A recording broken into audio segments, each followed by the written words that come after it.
You know that moment? Every educator does. A student is just completely overwhelmed, the classroom gets disrupted, and it feels like everything is just spiraling. But what if what we're seeing, what we're reacting to, is only a tiny fraction of what's really going on? Let's get into it. So we see the behavior, maybe it's yelling, maybe crying, maybe shutting down, and our first instinct is to manage that. But the question that really changes everything is, what's happening underneath it all? What's the real story here? And this is where that iceberg metaphor just clicks. The behavior that's causing all the disruption, that's just the very visible tip. The real drivers, the anxiety, the sensory pain, the confusion, all of that is massive, and it's lurking right below the surface, totally invisible to us. So to really understand what's going on, we have to force ourselves to look past the behavior itself. It's a huge mental shift, right? We have to stop focusing on what a student does and start getting curious about what they're experiencing. The technical term for this is dysregulation. And here's the absolute key. This is not a choice. It's not bad behavior. It's an involuntary reaction. The student system is just flooded. The demands of the environment have totally outstripped their ability to cope, and they've lost control. And this quote just nails it, doesn't it? You literally cannot separate behavior from emotion. They're two sides of the exact same coin. So when we see a behavior, what we're really seeing is the loud external signal of an internal emotional state. And our job becomes being a detective about that emotion. All right, let's take a deep dive below the waterline. What are these hidden triggers? What's making up the massive unseen part of that iceberg?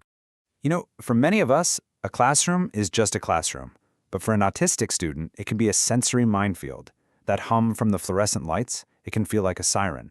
The unpredictable scraping of a chair on the floor can be genuinely painful. All these little inputs build and build, adding more and more weight until the system just overloads. And it's not just about the five senses. Just imagine for a second, not having the words to say, "I'm confused," or "I need a break." Imagine the panic that sets in when the schedule suddenly changes without warning. These internal things, they're every bit as powerful as a loud noise, and they're completely invisible. Okay, so this is where everything changes. If we know that these blowups are a reaction to specific triggers, then the best strategy isn't about getting better at managing a crisis.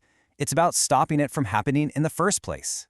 This is the goal, right here. It's about becoming such a good observer, such a good student of your student, that you can see the storm clouds gathering. You can anticipate the stressors.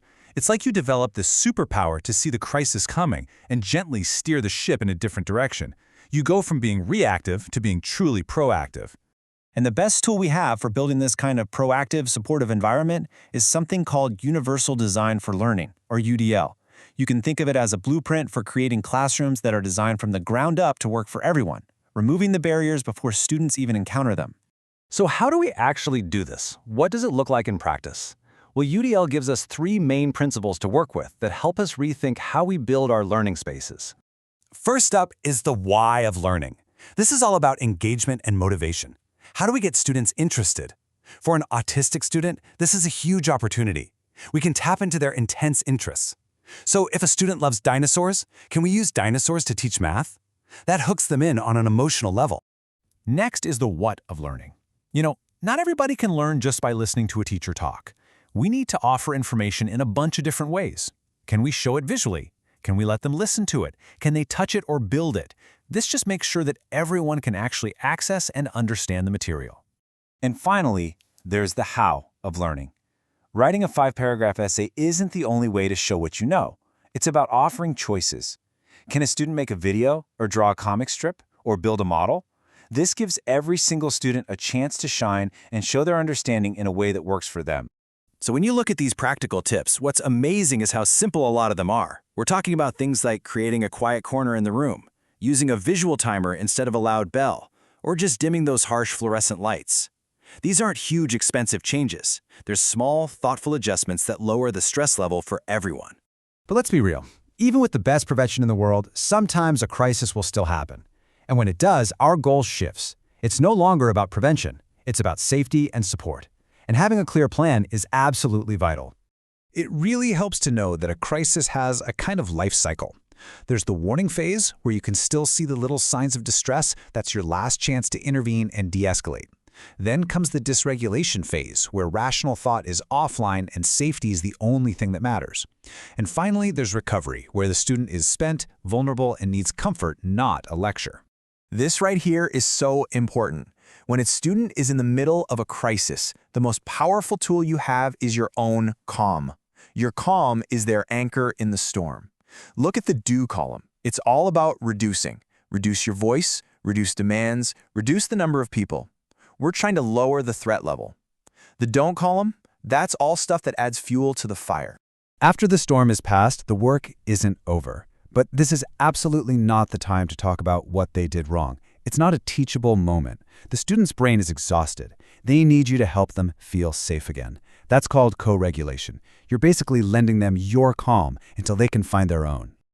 Okay, so let's zoom all the way back out. When we put all these pieces together, seeing the whole iceberg, focusing on prevention, and responding with calm support, we're not just managing moments. We're actually building a totally different kind of classroom. And here's the beautiful part. When we design our classroom to be a safe, predictable, supportive place for our most vulnerable students, it becomes a better place for everybody. The focus shifts from controlling behavior to nurturing well-being, from compliance to connection. And that really is the whole story. Behavior is communication. It's a signal. And the emotion hiding underneath it, that's the real message. When we finally start listening to that message, we can start meeting the students' true needs. So I want to leave you with this question to think about. It doesn't have to be some massive project. Maybe it's just getting some cheap lamps so you can turn off those buzzing fluorescent lights. Maybe it's putting a visual schedule on the board. What is one small, doable thing you can try tomorrow to start removing a barrier and seeing a little more of that whole iceberg?